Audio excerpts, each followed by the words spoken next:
Okay guys, welcome back to another lecture that we are going to use as a review of what we talked about over the last week and a conclusion to the material that we did not get to in class. And this will be a fairly long lecture, and hopefully by the end of it, all these pieces will kind of come together and make a whole lot of sense.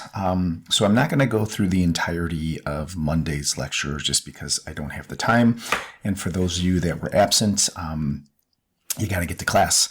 So I'm going to do a brief review of Monday. And if you need more assistance, you can come to my office, or you can read the textbook, or you can look over the slides, or you can do a combination of all three. I'm going to do a very brief review just to kind of refresh our memories of where we are and where we're going. So on Monday, we had talked about, introduced this idea of excitation coupled contraction, and we started talking a little bit about what this means. If we look at this picture here that's on the slides from Monday, we essentially see a skeletal muscle cell, right? And we know it's a skeletal muscle cell because we see the sarcolemma, so we know that there is a membrane kind of surrounding this cell, right? And if we go back to my Taco Bell analogy, that would be the soft shell, or I'm sorry, I think it was the hard shell. I can't remember correctly, but I know there was a soft shell on the outside that would be the endomysium, and then there was a hard shell on the inside, and that would be the sarcolemma. And that video is up and available if you can't remember what that was. So let me clean it up here. So we have this skeletal muscle cell, and we see that they are showing us that this skeletal muscle cell is experiencing an action potential, and we see that by the presence of this shock wave, right? So when we were introducing this idea that the neuron communicates with the muscle, we were introducing it as this kind of shock wave, right? And I'm drawing the shock wave here, and they have one here as well. And I told you that that shock wave will travel down the T tubules, right? So you see the T tubules. In our last few lectures, we talked about T tubules being these invaginations within the muscle fiber that allows that shock wave to travel deep into the belly of the muscle. And when that occurs, that will trigger the sarcoplasmic reticulum. You guys should know what that is right now. And when the sarcoplasmic reticulum is triggered, there will be a flux of calcium entering inside of the muscle cell, and then we can have contraction. And we started introducing this idea that when calcium is released, calcium will allow this sarcomere to shrink in size, like you can see here, because calcium will allow the myosin and actin filaments to interact with one another, and then contraction will occur. And how do we know contraction is occurring? Because we've discussed in great detail, and let me just kind of switch this here, that these Z lines that you can see here, and these Z lines that you can see here, they get closer to the M line. And we kind of started talking about the M line, and the M line is just a point of reference to say, hey, this is the middle of the sarcomere. So you can see, let me change the colors here. You can see that, oops, sorry, wrong pen. There we go. You can see that the Z lines here and the Z lines here in an uncontracted sarcomere are much further from the end line than you see in this particular one here. You can see that the Z lines here and the Z lines here are getting much closer to that M line, which means that contraction is occurring, and it's occurring because calcium has been released into the muscle cell, right? So we call this excitation coupled contraction. And just for now, think of excitation as being this electrical signal. So imagine when you touch somebody and you get a shock, right? They shock you and you feel it in your finger. You go, oh, I just got shocked. Well, that electrical signal that I'm highlighting here is the same thing that the neuron sends to the muscle to tell it to contract. And this is why we call it excitation. And this is why on the last exam, I asked you to tell me that muscle was excitable. And that's what I was referring to by that. So when we talk about this coupled theory, right, we have excitation, coupled contraction. We're saying that the signal from the brain is being initiated, and I'm highlighting the brain. And that signal is then propagated. And propagate is just a fancy word for meaning being sent. That signal is being sent down the central nervous system. So I told you that when we're talking about a signal coming from the brain, we have to say that it starts at the brain, it's initiated at the brain, then it travels down the central nervous system, and I've just been referring to it as CNS, and then it's going to move outward to the peripheral nervous system. So I'm going to say peripheral nervous system. And ultimately, that message will land at the skeletal muscle and tell that muscle to contract. All right. So we call this a coupled reaction because we have to have participation from both the brain and the muscle and everything in between, right? So it must go brain down the CNS, and this is a really good way to remember this for an exam, down to the peripheral nervous system, and then down to the muscle, M-U-S-C-L-E. And we call it coupled because we cannot have a contraction unless both the brain and the muscle are participating. So that's where this linked synergy comes from, right? We have to have both the brain and the muscle involved in order to get contraction. Sorry, my throat's a little dry today. Okay, let me move to the next slide. And then we talked here about muscle contraction. You can read that. We know that muscle contraction is going to be involved with the interaction of both myosin and actin, right? And we've kind of went over that, right? When we have that muscle contract, the Z lines, they start to move inward, right? And as they move inward, they get closer to the M line. And this would be an example of how that happens. You can see that the difference between, let me get a pen here, the difference between these Z lines and these Z lines, or these Z lines, or these Z lines, they're much different, right? They were here, and then these were here, but they started to contract inward, and they're moving towards that M line, right? And we call that the sliding filament theory because, as you can see, and as the video showed in class on Wednesday, the actin, which is in red, and the myosin, which is in blue, they are sliding over one another. You can see that they are moving. So the actin, when we have a muscle contraction, the actin is moving this way, the actin is moving this way, and the myosin is moving in the opposite direction. The myosin is moving this way. Okay, so the myosin is going this way and this way. I'm trying to draw it dark enough, and this way and this way. And the actin is moving this way and this way.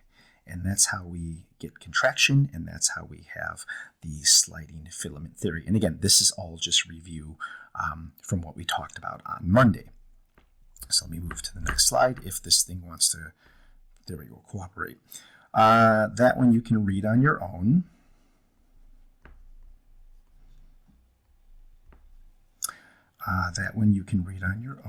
Okay, so this is something that we're probably going to review once again. So when we're talking about the sliding filament theory, we're talking about myofilaments. So I'm going to write that right here because there was a little bit of confusion on myofilaments. Ments. Okay, if I'm writing something, you should be writing something. Myofilaments are equal to actin, that is one type of myofilament, and myosin, and that is another type of myofilament. And when we put them together, we add the S and we say these are the myofilaments. And we know that the myofilaments are inside of the muscle fiber, and they are all of these, they're contained inside the myofibrils, which are right here, right? I have that written right there. So the myofibrils contain the myofilaments, and that should be, you should understand that very well by now, right? And they are right here, so you can see that one myofibril, which is this guy right here, contains all of these myofilaments. And then we talked about, okay, so I can review this really quick. So we talked about this sliding filament model. And later in the slide, later in the slides, this is going to make much more sense. But again, just to beat a dead horse and just to reiterate, because this is new information for most people, we will have these two myofilaments moving in different directions. So for example, this yellow here, obviously, this is signifying actin, and this red, which is the thick filament, is myosin. And you can see that if myosin is going to move this way, it's going to slide between this actin and this actin, right? And actin is going to move this way, right? So this Z line with this actin is going to move this direction. And this myosin, with all of those heads, are going to pull itself in this direction, right? So myosin's going to pull this way, myosin's going to pull this way, myosin's going to pull this way, and then actin, let me just switch the color. I'll make actin blue. Actin is going to pull this way, and actin is going to pull this way, and actin is going to pull this way, and actin is going to pull this way. So essentially, these filaments are going to slide over one another during contraction. And if this doesn't make sense, we will have little GIFs that will help make this picture more clear. Sorry, my iPad is so sensitive. We were also talking about the cross bridge formation and the power stroke. So in order for these, let me clean this up so we don't have just we don't have this all just kind of making a mess, and we're just drawing messes over messes. So essentially, in order for this sliding filament theory to occur, we have to have myosin. So I'm going to draw myosin, right? And myosin has these fingers, these finger-like projections popping up, right?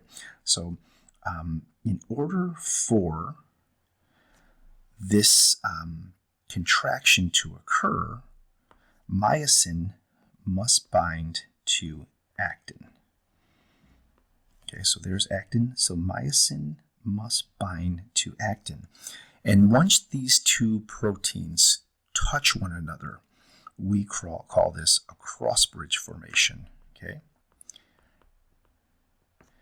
And when we have formation, when we have a cross bridge formation, this will create tension or force, right? So the muscle will then get tense, because once this cross bridge formation occurs, we start to generate a little bit of force.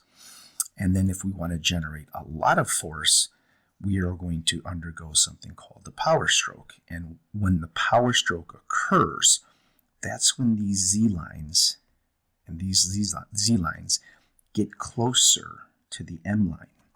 Okay, and this will make a lot more sense when we see the videos. And you guys that were in class, you've already seen these videos. So again, just to kind of reiterate what the cross bridge formation is, you can see on this picture here, right? We're just showing you several different pictures just so you can see it in different ways. We have the myosin heads, follow my highlighter, and those myosin heads are touching the actin right here, okay? So because they are touching, we have our cross bridge formation, right? We have two different proteins communicating with each other to make a cross bridge. Now, what I introduced in class the other day was this idea that we also have these regulators, right? So I want you to write this down, regulators, okay? And a regulator makes sure that if we have something happening physiologically, a regulator makes sure it's supposed to be happening. It's like the parent, right? So when you guys were younger and you wanted to go out and stay out all night, your parents would say, absolutely not. I want you home by 9 p.m. They were acting as regulators. They were keeping you from doing something you probably shouldn't be doing. So muscle has regulators as well. And you can see one of those regulators is right here in gray. And we talked about this in class. We call that regulator troponin. And then we have this kind of barbed wired fence that is running across the entirety of actin. If you follow my pen, you'll see it, right?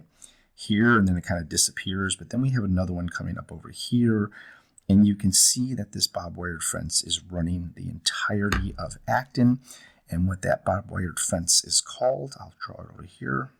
This is called tropomyosin, okay? And this is protecting actin from interacting with myosin when we're not supposed to have a muscle contraction. So it's regulating muscle contraction. So we talked about what regulates this protection. And if you look really close right here, follow my pen, you can see that there is a little molecule there. And that molecule is calcium. And we know that that calcium is coming from the sarcoplasmic reticulum because you guys took a quiz on that, right? So in order, let me clean this up. You guys should be taking all these notes down as I'm writing it because the more we draw it, the better we'll get at it. In order for myosin to interact with actin, get this here, calcium is going to have to be released from the sarcoplasmic reticulum. It is going to bind to troponin. And troponin is a receptor. So what a receptor does is it kind of looks like this. Okay?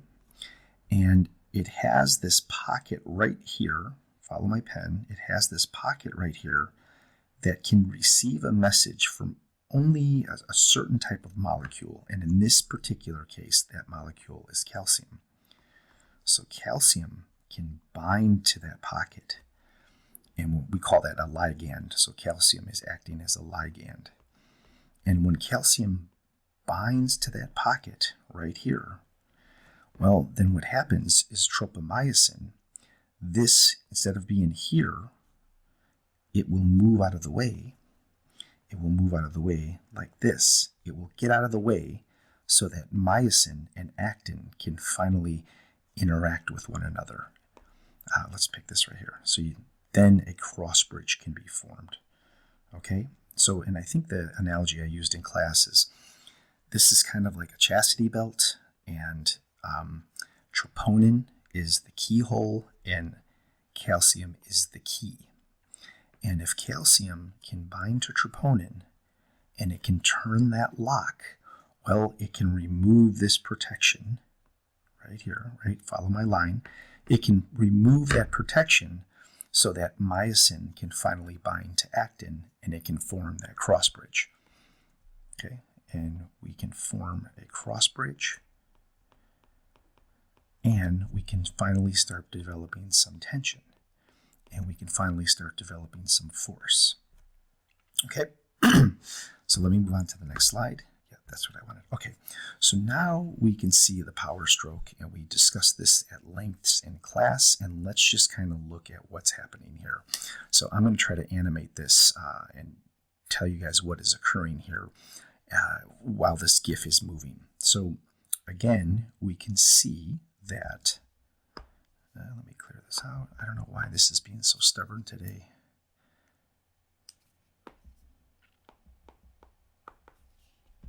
There we go. On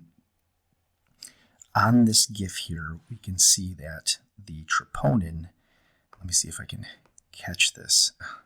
The troponin is right here. Nope, that's not going to work.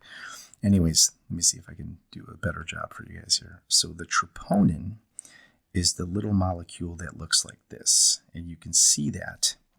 And the tropomyosin is that, let's make it this one here. The tropomyosin is the blue line that's going like this on that picture. Right, you guys can see that. And then you see calcium binding to the troponin, which looks like this. It's binding, and you can see that that tropomyosin is getting out of the way. And when the tropomyosin gets out of the way, you can see that the myosin head, which is right here, is binding to actin. Let me see if I can freeze it. Let me see if I can stop the GIF. I can't stop the GIF. But let me clean this up a little bit. Let me see if I have my laser pen. And I think there's a laser pointer I can use. Possibly. Nope, I can't stop the GIF either. The GIF. But what I want you to pay attention to here is that the myosin head, which is right here, the myosin head is moving. It's changing its shape, right? So we call that and I told you this in class, conformational change. And every time the troponin and the tropomyosin get out of the way, you can see that myosin can touch actin, right? And that is happening. Let's see if I can nail it with this. That is happening right here. Okay, touch, touch, touch. And you can see that blue line. Let me see if I can zoom in on this moving thing here. You can see that blue line right where myosin is touching keeps getting out of the way. And that's because calcium is binding and it's sliding that tropomyosin out of the way so that myosin and actin can interact. And just to help reiterate some of this less scientifically, I did tell you that in class, when we have actin and myosin communicating, and you could see it's very brief. So if we go back here, that cross-bridge formation happens very, very quickly. But that is the equivalent of myosin and actin shaking hands, right? So I have this picture up here, follow my pen, that kind of shows actin and myosin preparing to communicate. And once that cross-bridge formation occurs, it's very similar to this, but it's a very brief and short handshake. And if you just need more analogies, if we look at this one here, very similar. Let me change my pen so that you can see it. Let's do what color would work there? Orange, perhaps. We could say that this is actin, and this is myosin right here. That's not working. Let me try a different color. We can say that the yellow is myosin and that the blue here is actin. And you can see that the two of them are forming a cross bridge right here. Right? We can see interaction. Or it's very similar to something like this being myosin and this being actin, and they are going to form a cross bridge right here, and then we can start developing tension, right? So just some different ways of looking at it. And let's move on to the next one.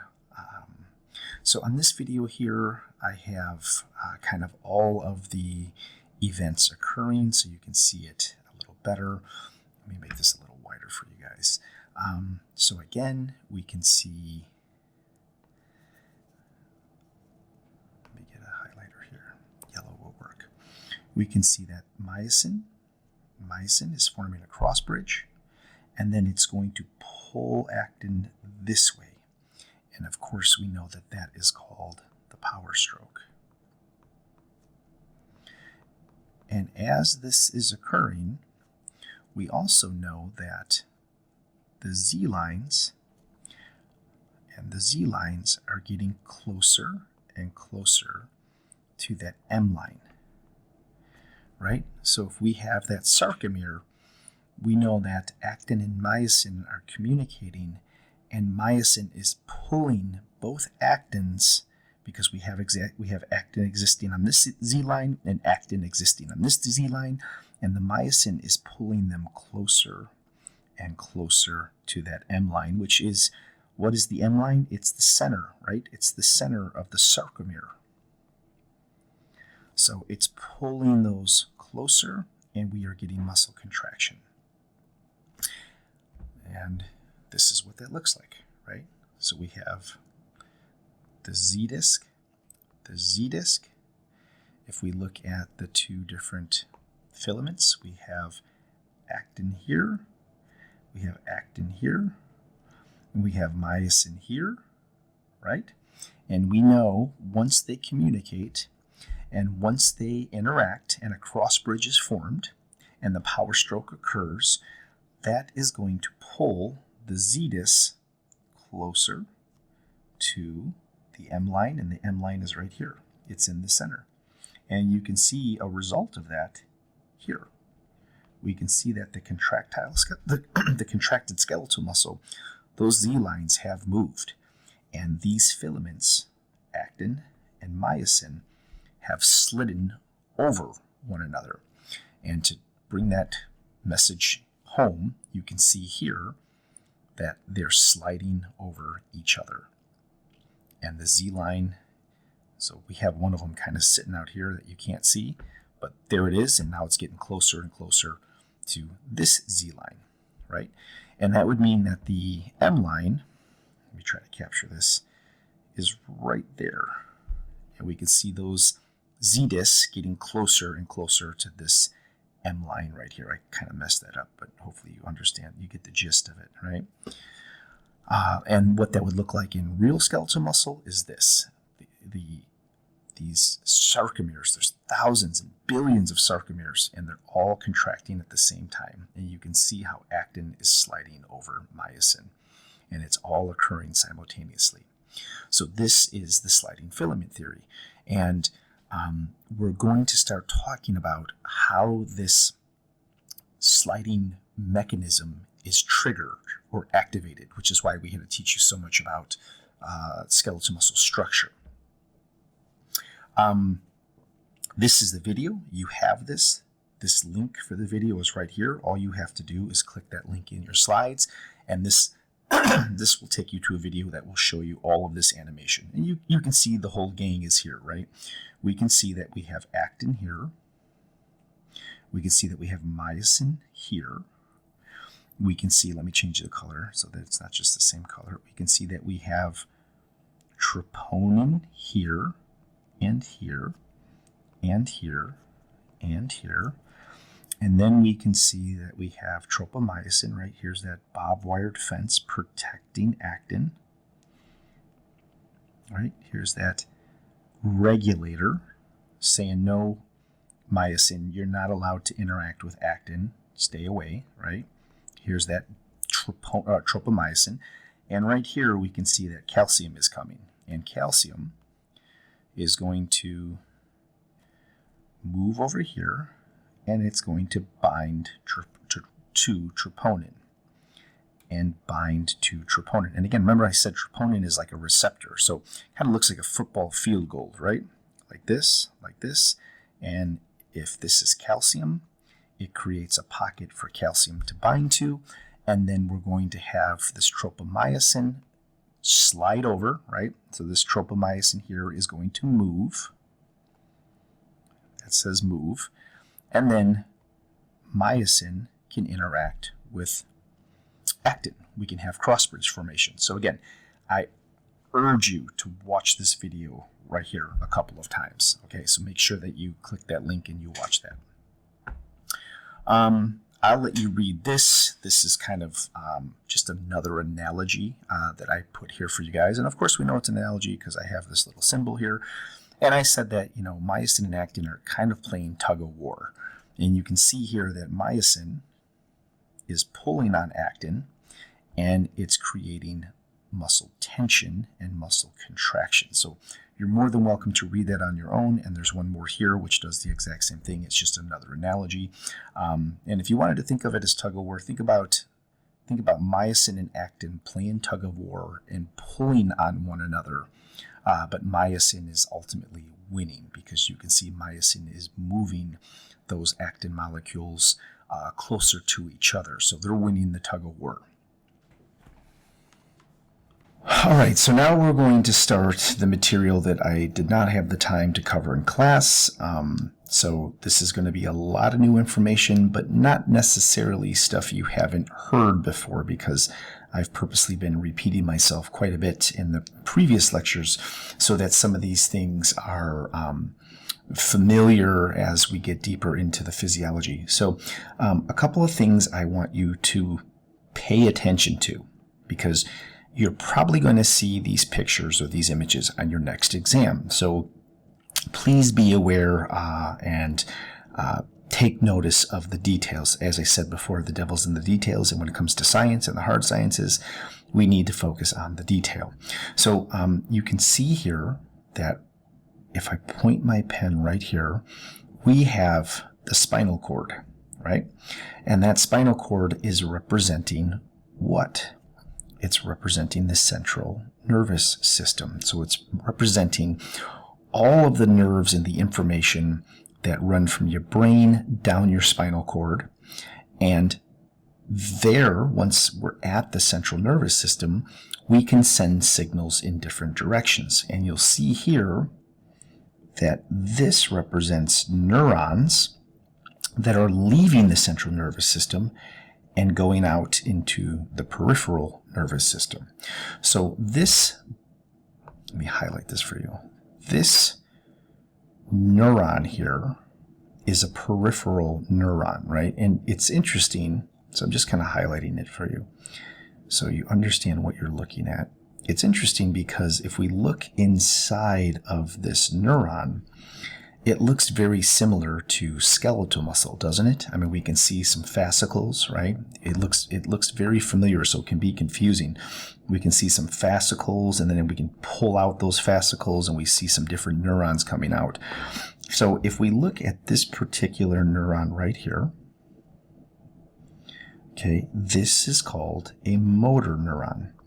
And the reason we call it a motor neuron is because ultimately a motor neuron, follow my pen, is going to innervate muscle fiber. And that's why we call it a motor neuron.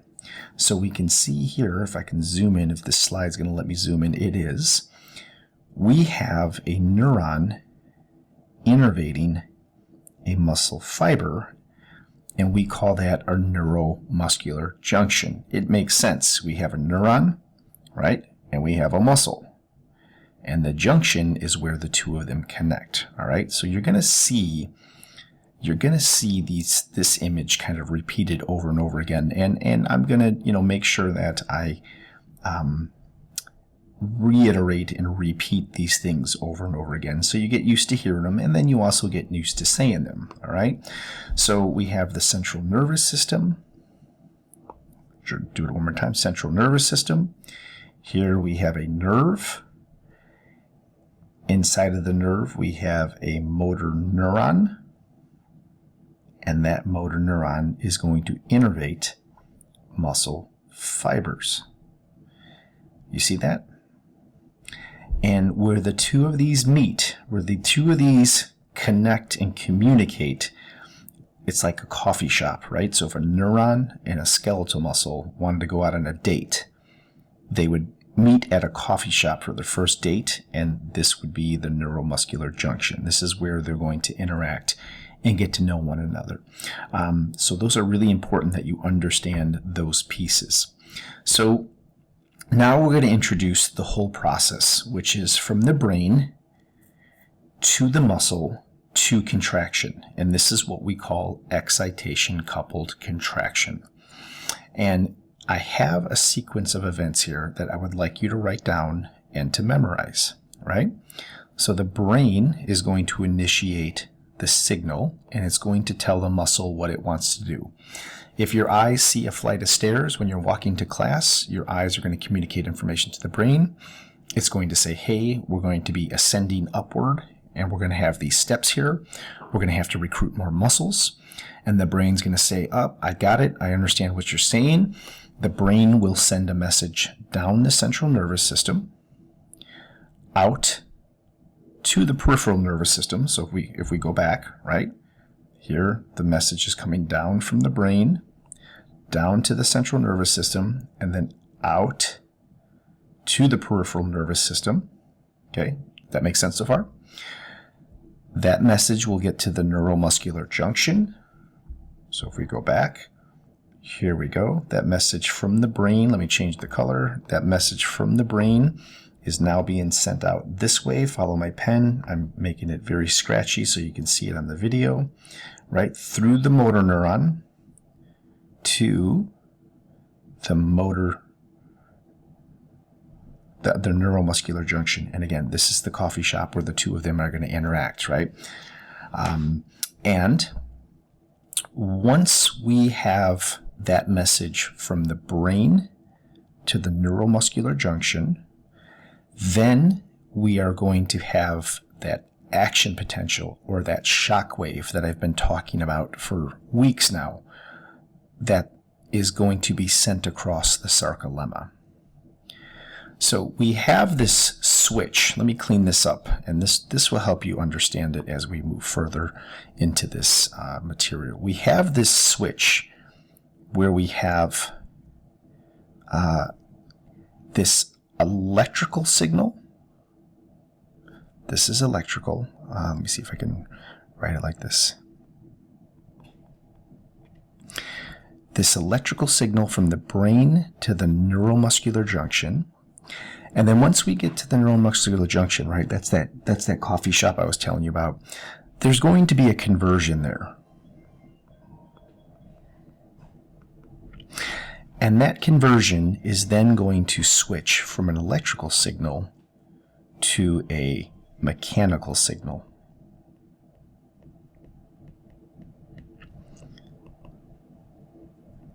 So the mechanical signal initiates at the skeletal muscle, okay? And just to kind of continue with the process is once that shock, now this should all be easy for you guys. You should understand this now. Once that shock wave is sent across the sarcolemma, that shock wave will travel down into the T-tubules. The T-tubules will tell the sarcoplasmic reticulum to release calcium, and then that calcium will bind to what? And right now you should be saying, oh, that receptor, that regulator, that calcium will bind to troponin. Troponin will then trigger tropomyosin to get out of the way, and then actin and myosin can interact. All right, so that's kind of the whole process, and what this next lecture is going to do is go over all these steps in detail. Okay, so here is a picture you should be familiar with now, and what we're going to focus on is this connection, right? So this connection from the brain to the muscle and everything in between. And again, we call this excitation coupling because we have 1 and 2, and if these two don't agree with one another, we have no contraction. So this is a coupled reaction. And I just want to, again, reiterate what I said in the previous slide, is when we're talking about the brain, which I have here, and we're talking about the spinal cord, right? So here's the brain going down the spinal cord. This is referring to CNS, right? Central nervous system. And this is an electrical message, right? It's using synapses, it's using neurons, it's firing action potentials. And ultimately what will happen is when the brain sends a message, right? And I have this here saying, hey, it's electricity, and it's going down the central nervous system, and we have more electricity, right? When we have the brain sending that message down the spinal cord, right?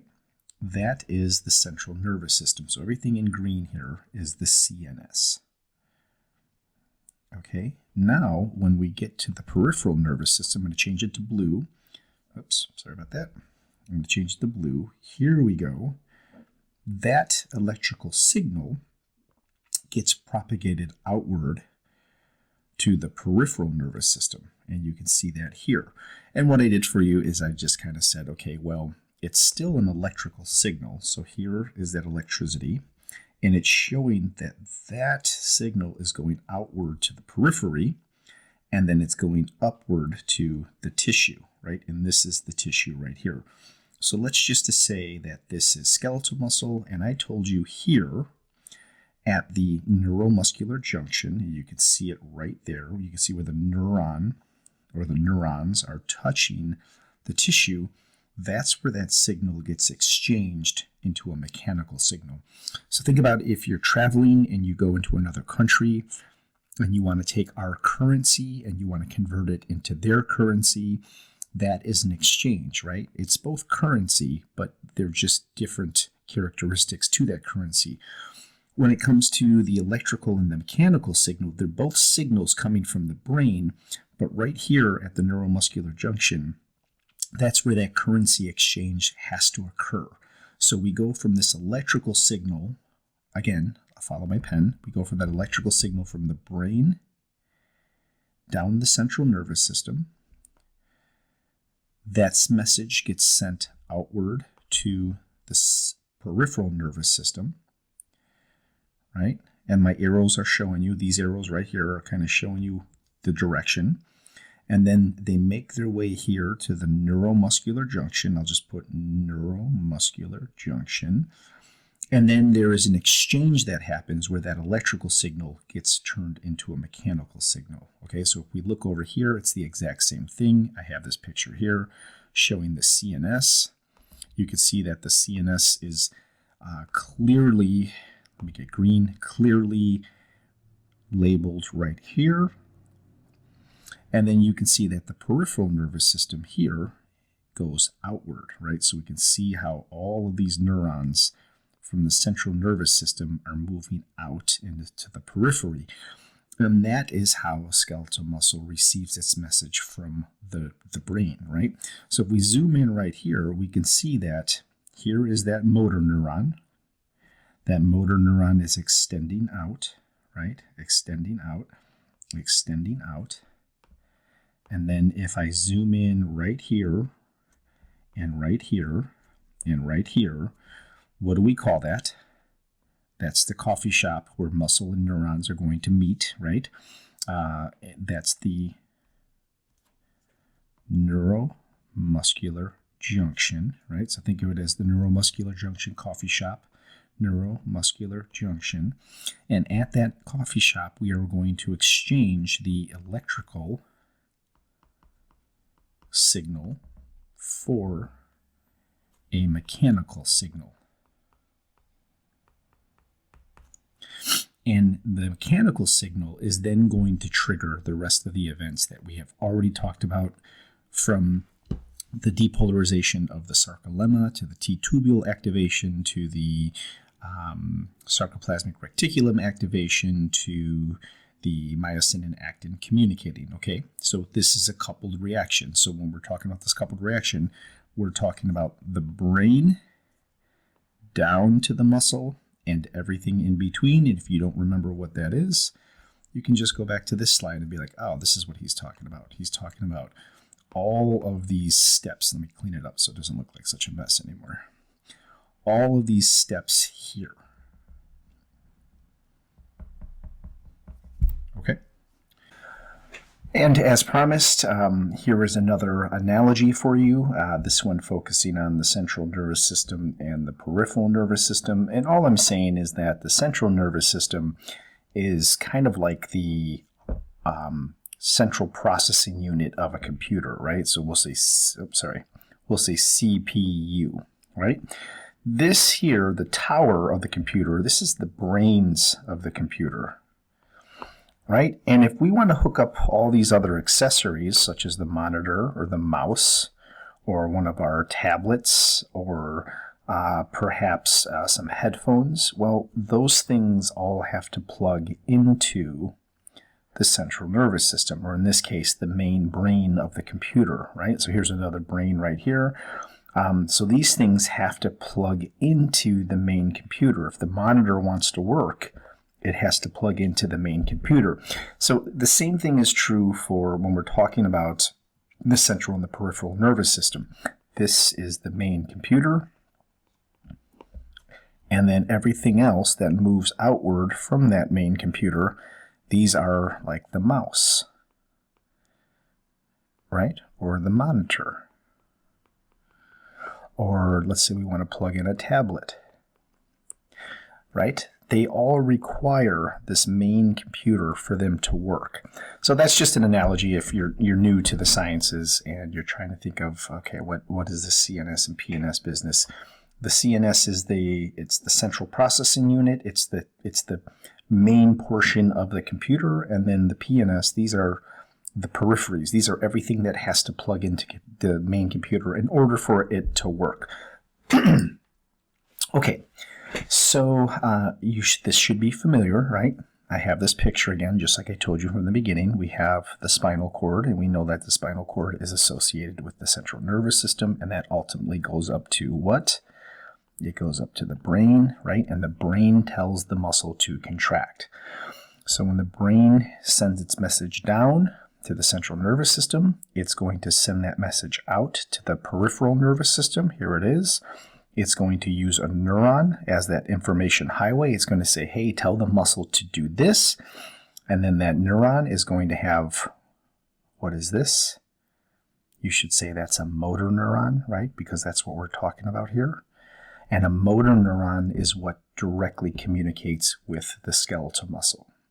So when the motor neuron is carrying that message from the brain, telling the muscle how to contract, it's going to be an electrical signal, right, that gets converted into a mechanical signal. So the motor neuron is how we communicate directly with the skeletal muscle. Sorry, I think I'm getting a cold. And each group of muscle fibers are innervated by the same motor neuron. This is called a motor unit. So for example, let me clean this up here and we'll show you what a motor unit is. Definitely getting a cold. Okay, so when we're talking about a motor neuron, that is this right here. Now, let me get a highlighter. The motor neuron is this right here. It's the one neuron that innervates muscle fibers, right? Now you can see that this one neuron, it has 1, 2, 3, 4. This one motor neuron innervates 4 muscle fibers, right? It kind of goes like this, and it goes like this. So this one motor neuron controls 4 fibers. And what I said here is a group of muscle fibers innervated by the same motor neuron is called a motor unit. So you should be looking at this and saying, okay, this one motor neuron, follow my pen, is innervating, let's count them. Let me get let's get green, that should show up. 1, 2, 3, and 4. It's innervating 4 muscle fibers. So this whole thing is called a motor unit. Okay, so let's read this again. I'm starting right here. A group of muscle fibers, and you can see that these fibers are here, right? We can see 1 fiber, 2 fiber, 3 fiber, and 4 fibers, right? 1, 2, 3, and 4. There's 4 fibers there, and only one motor neuron, there's only one of them, right? This is just one, is innervating 4 muscle fibers. So that is what we call a motor unit. This will probably be on your exam, so I would stop this, I would look at this, I would look at the details surrounding this, and I would know what the difference is between a motor neuron and a motor unit. Let me clean this up. Okay, and I'll spend a little more time on this slide just to make sure that we understand everything that is happening here. This is a really important slide. Okay, so one more time. Message comes down from the brain to the central nervous system. That message gets propagated outward via the peripheral nervous system, and it's telling you right here that a nerve is doing that. It's sending the signal. And then here we have only one motor neuron. And what is a motor neuron? It is the type of neuron that activates a muscle fiber. The answers are all right in front of you. Okay, so this single motor neuron, they're showing you, hey, class, here's what a motor neuron looks like. We usually don't pull it out like this, but we just have to pull it out to show you that one neuron is innervating how many fibers? Well, you should be able to look at this and say, okay, I see four muscle fibers, right? 1, 2, 3, 4. So this single neuron is attaching here to the second muscle fiber, right? Second, attaching here to this first muscle fiber, attaching here to this third muscle fiber, and attaching here to this fourth muscle fiber. So if I were to ask you how many neuromuscular junctions are here, you would say there are 4, right? We have 1 coffee shop, 2 coffee shops, 3 coffee shops, and 4 coffee shops.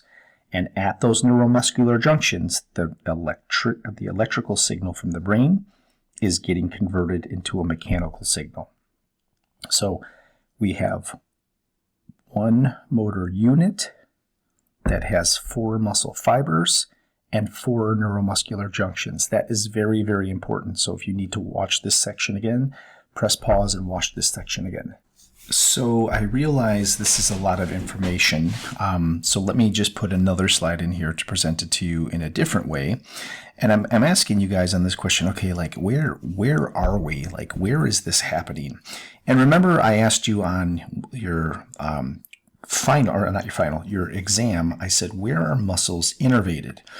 Well, if this is a neuron and it's communicating with a fiber, this is innervation. This is where the muscle receives its signal from the brain. So there's a couple things I want you, and here's that word I used, right? Innervated, right? And I'm telling you that the innervation is happening at the muscle fiber, right? So I have my old picture here kind of showing you where this is occurring, right? And this is where we have the signal from the brain telling the muscles what to do, right? So I'm going to draw a brain. Okay, here's the brain. Here's the squiggly lines with the brain, right? Brain tells the neuron what to do. The neuron fires an electrical signal to the muscle, and then the muscle follows directions. Now, if we have a motor, if we have a motor neuron, just want to reiterate this once more. We have a motor neuron. Here is an example of a motor neuron. Why is it a motor neuron? Because it's the neurons that specifically communicate with skeletal muscle. Right? So we have this motor nerve or motor neuron, same thing. Here is a single motor neuron. And how many neuromuscular junctions do you see here? Let me zoom in. So you should see 1, 2, 3, 4, 5, 6, 7. So there are 7 potential neuromuscular junctions, right? And that means that if there's 7 of these, they will be able to control 7 different fibers. Okay, so again, let me zoom out. Let me clean it up and I'll repeat it once more. Where's my eraser? Come on. Work. Okay, here it goes. Zoom out. Oh, this thing is just kind of freezing on me and just not behaving well. Let me do this. Okay, there we go. So again, just to reiterate, we have 1 I'm going to make this simpler and just use initials because this lecture is going to take forever if I don't do that. We have one motor neuron, and we know that's coming from the brain down the central nervous system to the peripheral nervous system. And then as we come down here, that electrical signal is coming down. It's going to spread that electrical signal to 1, 2, 3, 4, 5, 6, 7 muscle fibers, which means that there are going to be, 7 muscle fibers, which means there's going to be 7 neuromuscular junctions. And when that neuron tells those muscle fibers to contract, then they're going to follow the orders and they're going to contract. So again, if you look here, the muscle is innervated at the fiber.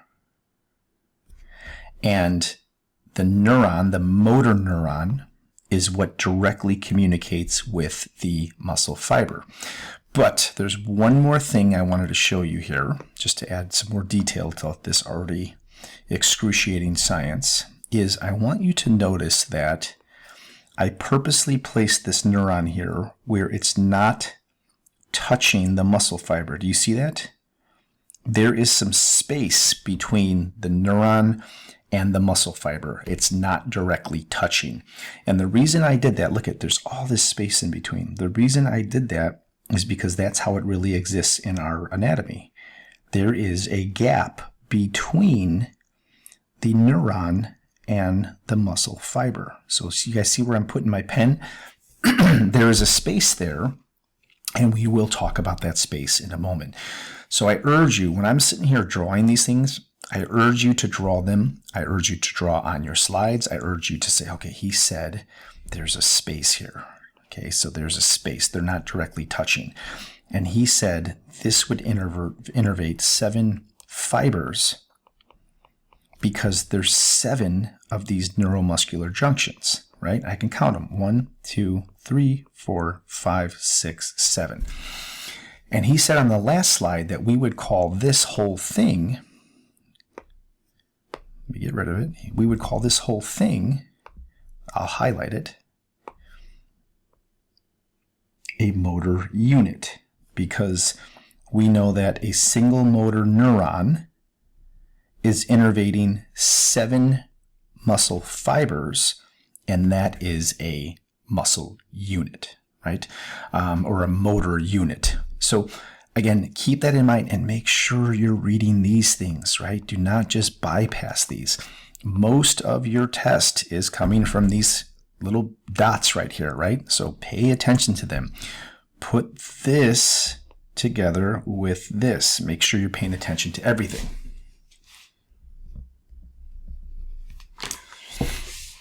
Oh, and I skipped that. So the last thing I wanted to show you, sorry, I forgot that animation was there, is that at this junction that I was telling you about, let me clean this up. At this junction, that's where the conversion occurs between the electrical signal and the mechanical signal. And you can see that I put that here in the slides. So I'm saying from the neuron, it's electrical. We get here to that space, right? This isn't touching, there's space between them. We get here, and then that's where the conversion occurs to a mechanical signal, all right? So it happens right here at this, what do we call this? The neuromuscular junction. It's that space right here. That's where the conversion occurs. Okay, let's go to the next slide. Okay, so I guess let's go through this together because now we're kind of getting into some muddy waters here, okay? So I'll highlight this and read it with you. And I'm going to say that the neuromuscular junction is a specialized synapse between the motor neuron and the muscle fiber. And in this case, what we're going to say is that the synapse is a gap, okay? Or it's empty space. Okay, so what do I mean by that? Well, now we have a new picture Same elements, but it's just configured differently, right? So I put some things here to help you kind of reorient yourself. And I said, okay, well, here we have the central nervous system. And here, coming down from the central nervous system, we have something that you are very familiar with. It's a motor neuron. And what does a motor neuron do? It communicates with what? You should be saying muscle fibers. Okay? It communicates with muscle fibers. So we have this motor neuron, and it's coming down from the central nervous system, and we know it's a nerve. And then we know that that motor neuron can branch out in some different directions, and that's what this is showing you. And you're like, well, what do you mean branch out? Well, if you look here, it branches out here, it branches out here, it branches out here, it branches out here. So hopefully you see that, right? Or if we go back to this picture, oops. If we go back to this picture, let me clean it. You can see here that this single motor neuron, right? Follow my pen. It gets here, and it branches out this way, and it branches out this way, and it branches out this way, and it branches out this way, right? So this is what I mean by a motor neuron being able to branch, right? You can see it here. And on this slide, let me clean it again. On this slide, we can see that the motor neuron is coming from the central nervous system to the peripheral nervous system, and then it begins to branch. But what this picture is showing you is what's inside of the motor neuron, right? And what this is saying is it's saying, hey class, look at, we're zooming in, right? This picture you're familiar with, right? The motor neuron would be coming from here, and it branches, and it branches, and it branches. And what this picture wants you to do is it wants you to zoom in on this one neuromuscular junction right here. And that's what it's showing us. It's saying, hey, let's zoom in on this, right? So this would be an example of a neuromuscular junction, because here the neuron is communicating with this muscle fiber. And then it's zooming in. It's showing you what happens if we zoom in, what this looks like. And that's what we have here on the right-hand side. So here we have zoomed in right here, and it's showing you what is inside that neuron. And you will see these interesting looking buttons, right? So I want you to find, let's do purple. I want you to find the 3 white looking buttons that are inside the neuron, right? And that should be here, here, and here. And you can also see here where there's a mitochondria, right? So what they're showing you is that these 3 buttons, these are called neurotransmitters, and they're chemicals. So the neuron, inside of the neuron, it holds chemicals called neurotransmitters, and this specific type of neurotransmitter is called acetylcholine. And you will have to memorize that. So we can see 1, 2, 3. We could see 3 vesicles that contain acetylcholine. So what is a vesicle? Well, a vesicle is a circle or a bulb, and inside of it, it contains all of these neurotransmitters, which we're calling acetylcholine, right? So that's exactly what this is, right? So imagine like a bubble, right? If you were to blow bubbles, we have these bubbles inside of our neurons, and these bubbles are called vesicles.